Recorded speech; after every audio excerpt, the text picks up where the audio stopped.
Hey folks, welcome back to the Beer Wrench Garage, and I'm actually in the middle of getting my ass kicked by a project here, but that's going to be a video for another day. For today, I wanted to make a quick video, let you know about my experience. Well, no, I want to make a quick video and let you know that the era of tool trucks and truck brands is dead. Okay, now I'm not a professional. I don't make my living turning wrenches.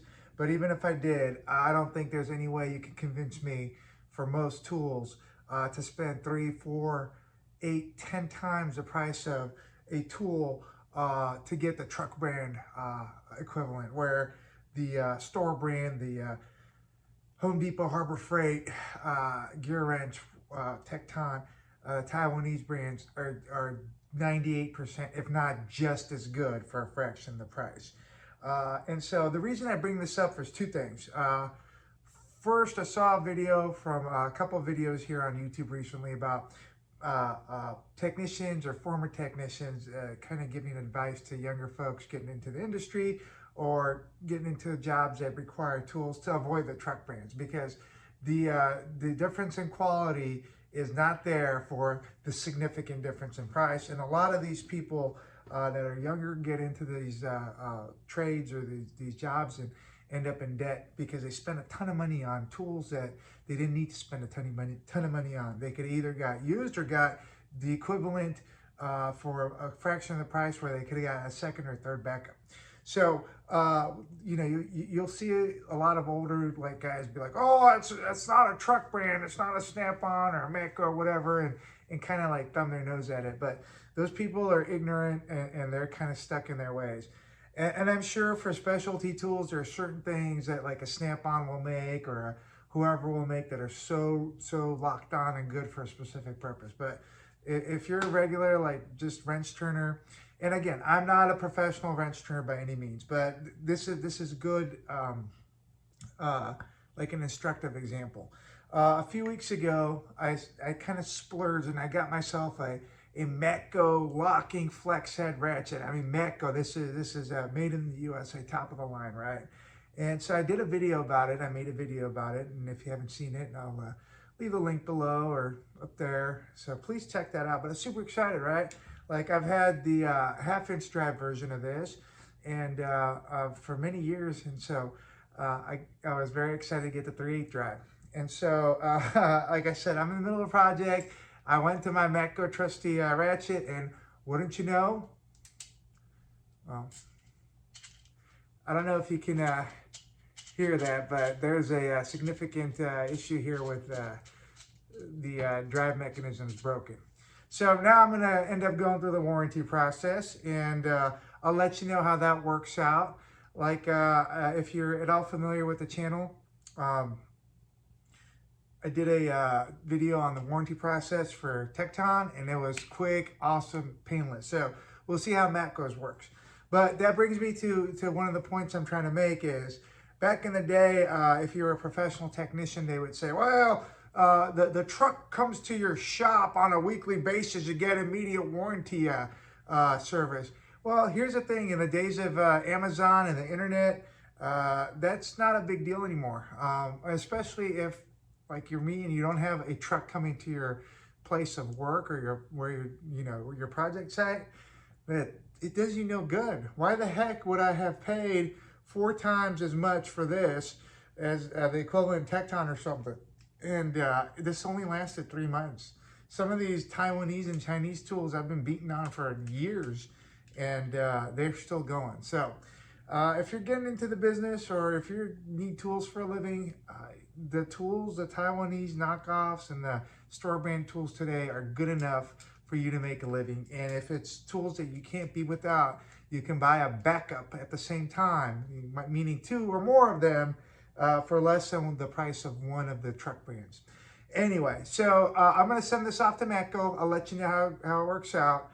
But just keep that in mind as you're making your tool purchases. So please stay tuned to see how this works out. While you do that, give me a thumbs up and check out some of my other videos. So let you know how things progress with this. So here's the process. We have to go on the website and print out a like a return authorization, and I'm going to pack up the ratchet here and drop it off in the mail. Today's the 29th of January. The beginning of this video was made last night at the 28th of January, I think. Yep. So we'll send it off and see what the response is. All right, folks, so today is Friday, February 16th, and just a few minutes ago, the UPS man dropped off this box from Matco. Obviously, I've opened it, but it does look like that Matco has held up their end of the bargain. No kind of complaints to, you know, their ability to do the warranty process, but looks like they sent me a new ratchet. Take a look in here. So packing sheet says Matco Internet Offline Warranty, and I bet you can't see that, but February 14th. So 2 days ago, they processed the warranty requirement and shipped this out. And inside of the box, you have looks to be a new BFR 158LF, which is my ratchet. Either way, I don't care if they send me a new one or my old one. It doesn't matter to me as long as it works, and it seems like it does. So I'm happy to have my ratchet back, but again, I think it's been like 3 weeks or so, and so that's you know, that's significant amount of time. And honestly, I missed it. I was looking for it a couple of occasions, and I didn't have it. So just something to keep in mind as you consider like what I'm saying for the, you know, as the point of the video here. So the point of this video really is that whether you're kind of a hobbyist mechanic or somebody starting out in the field where you got to buy your own tools, the days where there was a big difference between, you know, your truck brand like your Snap-on and your Matco versus your store brand, your Milwaukee and your Craftsman, or your Tekton, your gear wrench, the days when there was a big difference are over. Those days that no longer exist anymore. And then when you combine that with the fact that you know, like the warranties in these store brands and Amazon and the internet where you can get stuff really quick, there really isn't a whole lot of drive or justification to buy the super expensive brands of tools. So if you got to maximize the dollar that you're spending for tools, just kind of do it smartly and go with the cheaper versions. As long as you make smart decisions, like I said, you can save yourself a lot of money. For every dollar you save not buying a truck brand, there's another dollar that you can buy another tool that increases your repertoire and increases your capability. So I hope that video gave you a couple things to think about. You know, a lot of times people starting out just kind of get bad advice. And so if you found that video useful, please give me a thumbs up. Please go ahead and subscribe. But either way, I'll see you on the next video. Take care.